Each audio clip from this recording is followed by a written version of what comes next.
আজকে অফিস থেকে ফিরেই খুব তড়িঘড়ি করে ডিনারের প্রিপারেশন নিয়ে নিচ্ছি। ভাগ্যিস গতকালকেই রান্নাবান্নার প্রিপারেশন কিছুটা নিয়ে রেখেছিলাম। এখানে চাইনিজ ভেজিটেবলগুলোতে যা যা লাগবে সেগুলো কেটে নিয়েছি। আর ফ্রাইড রাইসের জন্য এবং ভেজিটেবলের জন্য একসাথে বেশি করে রসুন চপ করে নিলাম। এবার প্রথমেই চাইনিজ ভেজিটেবলটা রান্না শুরু করব। তারপরে একে একে চাইনিজ ফ্রাইড রাইস এবং চিকেন ফ্রাইটা করে ফেলবো। যেহেতু আমি চিকেনটা গতকাল রাতেই মেরিনেট করে রেখেছিলাম আর ফ্রাইড রাইসের রাইসটাও কিন্তু সেদ্ধ করে নর্মাল ফ্রিজে রেখে দিয়েছিলাম গতকাল রাত্রেই।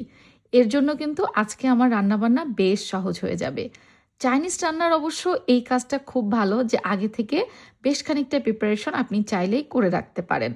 যেহেতু আমার বাসায় এখন মেহমান আর এর মধ্যে আমার কাজও চলছে পুরোদমে, তো সব কিছু মিলিয়ে আসলে ম্যানেজ করাটা একটু কঠিন হয়ে যাচ্ছে। কিন্তু তারপরেও কি মনটা মনে তো চাই মেহমানদেরকে যতটা পারি নিজের হাতে রান্না করে রকম বেরকমের খাওয়াতে থাকি।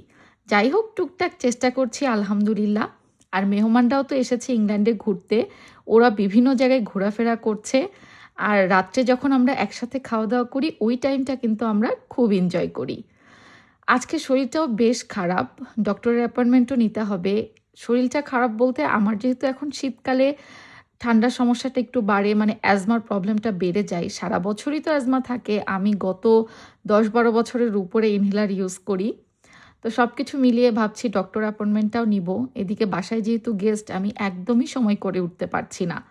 কত মনের কথা আপনাদের সাথে বলে ফেললাম। এরই ফাঁকে কিন্তু আমার চাইনিজ ভেজিটেবলটাও প্রায় রান্না হয়ে গেছে।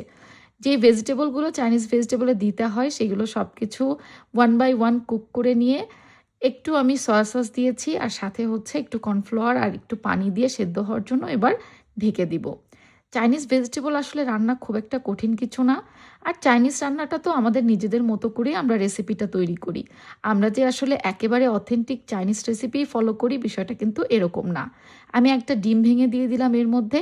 আমার কাছে তো এই ভেজিটেবলে ডিম দিলে খুব মজা লাগে। আপনারা একটু ট্রাই করে দেখতে পারেন। আচ্ছা, এত গল্প করতে করতে আপনাদের সাথে আরও একটা জিনিস শেয়ার করে ফেলি। আপনারা সবাই জানেন বাংলাদেশে আমার ছোট্ট একটা বিজনেস পেজ আছে।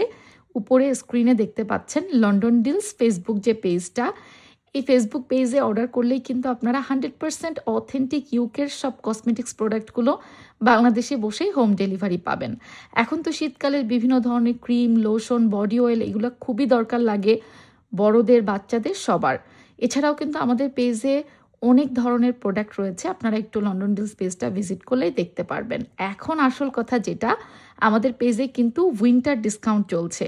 মানে এখন আমাদের পেজে অফার স্টার্ট হয়েছে গত 17 ডিসেম্বর থেকে, চলবে 24 ডিসেম্বর বাংলাদেশ সময় রাত 12টা পর্যন্ত।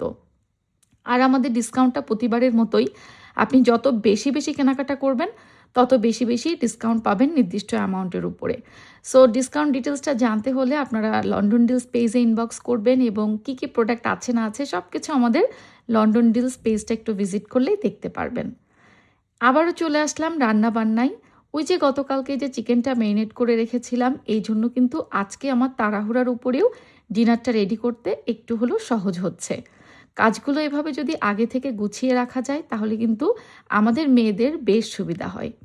তো এখন আমি নর্মাল ফ্রিজ থেকে মেরিনেট করা সেই চিকেনটা বের করে, মশলাপত্র দিয়েই তো মেরিনেট করা ছিল, এখন জাস্ট একটা ডিম ভেঙে দিলাম আর সামান্য একটু বেসন দিয়েছি, দিয়ে এটাকে আবারও খুব ভালো মতো মাখিয়ে নিচ্ছি। তারপরে এটাকে ফ্রাই করার পালা।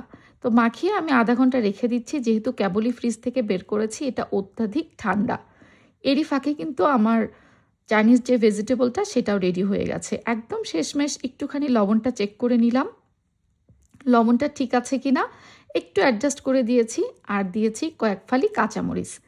এটা কিন্তু মোটেও আসলে যে চাইনিজদের রেসিপিটা করা বিষয়টা এমন না। ওই যে বললাম, আমরা কিন্তু নিজেদের ফিউশনে রেসিপি করতে পছন্দ করি। যাই হোক, এবার চলে এসেছি ফ্রাইড রাইস করার জন্য। আমি কিন্তু ফ্রাইড রাইস পুরোটা বাটার দিয়ে করব, কোনো ধরনের কোনো তেল দিব না। মানেন আর না পানেন, সত্য কথা বলতে আপনি যদি ফ্রাইড রাইসটা বাটার দিয়ে করেন সেটার ফ্লেভারটা কিন্তু খুব ভালো আসে। রেস্টুরেন্টগুলোতেও দেখবেন যে সুন্দর একটা ফ্রাইড রাইসের ফ্লেভারটা আমরা পাই, এটা কিন্তু এই বাটারের জন্যই আসে। তবে সবাই বাটার ব্যবহার করে কিনা আমি জানি না, বাটারের অল্টারনেট যেগুলো আছে কম খরচে ব্যবহার করা যায়, হয়তো বা রেস্টুরেন্টগুলোতে সেগুলোই করে। আমি যেহেতু ঘরে তৈরি করছি তাই একটু ভালো জিনিস দিয়ে ভালোভাবেই তৈরি করার চেষ্টা করি। এই দেখেন, এত কিছু মাথায় রাখতে গিয়ে একটা জিনিস তো ভুলেই গিয়েছি।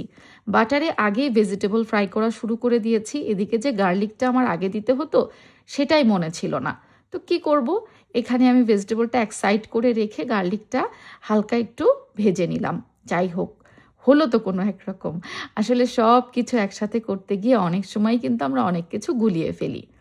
এদিকে ফ্রাইড রাইসের জন্য ভেজিটেবলগুলো আমি ফ্রাই করছি, এরই ফাঁকে কিন্তু আরেক চুলায় চিকেন ফ্রাইটাও বসিয়ে দিচ্ছি। চিকেন ফ্রাইটা আমি অনেকক্ষণ মেরিনেট করেছি, মানে প্রায় 24 ঘন্টা। সো এর মধ্যে মশলাপত্র খুব সুন্দর মতো ঢুকে গিয়েছে। এটাকে শুধু এখন ডিপ ফ্রাই করে নেওয়ার পালা। চিকেন ফ্রাই যদি আপনি অনেক আগে মেরিনেট করেন তাহলে কিন্তু মেরিনেশনটাও ভালো হয়, খেতেও অনেক মজা হয়। আর হাতে যদি সময় না থাকে সেক্ষেত্রে মাখিয়ে 1 ঘন্টার মধ্যেও করে ফেলা যায়। এত গল্প করতে করতে 2 চুলায় সমান তালে কিন্তু রান্না চলছে। ফ্রাইড রাইসের জন্য যে ভেজিটেবলগুলো ঘরে ছিল, ধরেন ফ্রোজেন ক্যাপসিকাম, বিনস দিয়েছি কিছু, সুইট কর্ন দিয়েছি। আমি যে ভেজিটেবলগুলো দিয়েছি সেগুলোই যে শুধু দিতে হবে বিষয়টা এমন না। আপনার হাতের কাছে যে ভেজিটেবলগুলো থাকে ফ্রাইড রাইসে দেওয়ার মতো সেগুলোই ছোট ছোট কেটে দিয়ে দিতে পারবেন।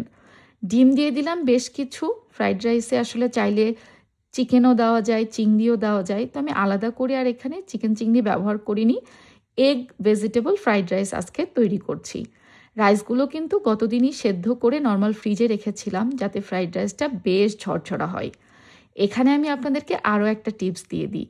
ফ্রাইড রাইস করার সময় সব সময় চেষ্টা করবেন একটা ছাড়ানো পাত্রে করতে আর কম পরিমাণে করতে।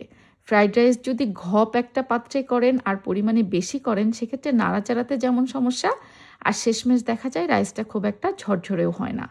কিন্তু যেহেতু আমাদের বাসায় আজকে সদস্য সংখ্যা আমরা অনেক বেশি, বাসার লোকজন আমরা সবাই প্লাস মেহমানরা আছে, সব কিছু মিলিয়ে এত বড় পাত্র আমার কাছে ছিল না, আর বারে বারে করাটাও সম্ভব না। তাই কোনো রকম যে পাত্র আছে তাতেই চালিয়ে নিলাম আর কি। এদিকে আমার চিকেন ফ্রাইটাও প্রায় হয়ে আসছে, এক ব্যাচে তো হয়নি, তাই 2 ব্যাচে করে ফেলবো। ফ্রাইড রাইসটা শেষমেশ কিন্তু আমার নাড়তে বেশ সমস্যা হচ্ছে, কারণ পাত্রের তুলনায় পরিমাণটা বেশি হয়ে গিয়েছিল। বাট তারপরেও আলহামদুলিল্লাহ ফ্রাইড রাইসটা একদম সুন্দর মতো পারফেক্ট হয়েছে। ফ্রাইড রাইসে কিন্তু সয়া সস আর ফিশ সসটা মাস্ট ইউজ করবেন, দেখবেন এটা একদম গেম চেঞ্জার হিসাবে টেস্ট নিয়ে আসবে। তো এদিকে আমি সব কিছু সার্ভ করে নিচ্ছি, ভেজিটেবলটাও সার্ভ করে নিলাম। এদিকে চিকেনগুলো 2 ব্যাচে একে একে আমার করা হয়ে গেছে। এবার ফ্রাইড রাইসটা সুন্দর মতো পরিবেশন করে নিব। ব্যাস, গরম গরম পরিবারের সবাইকে সাথে নিয়ে, মেহমানকে সাথে নিয়ে একসাথে খাওয়ার পালা। শরীরটা যেহেতু অনেক খারাপ তাই একটু ডিফারেন্ট টেস্টের কিছু হয়তো আমারও ভালো লাগবে। ইনশাল্লাহ আমাদের মেহমানদের যে কয়েকদিন আছে ওরা যেহেতু ওয়েলসে যাবে বেড়াতে, ওদের হাতেও সময় কম, তো কয়েকদিন ওরা ওয়েলসে থাকবে। তো ভাবলাম ওরা চলে যাওয়ার আগে ওদের জন্য কিছু আলাদা আয়োজন করেই ফেলি।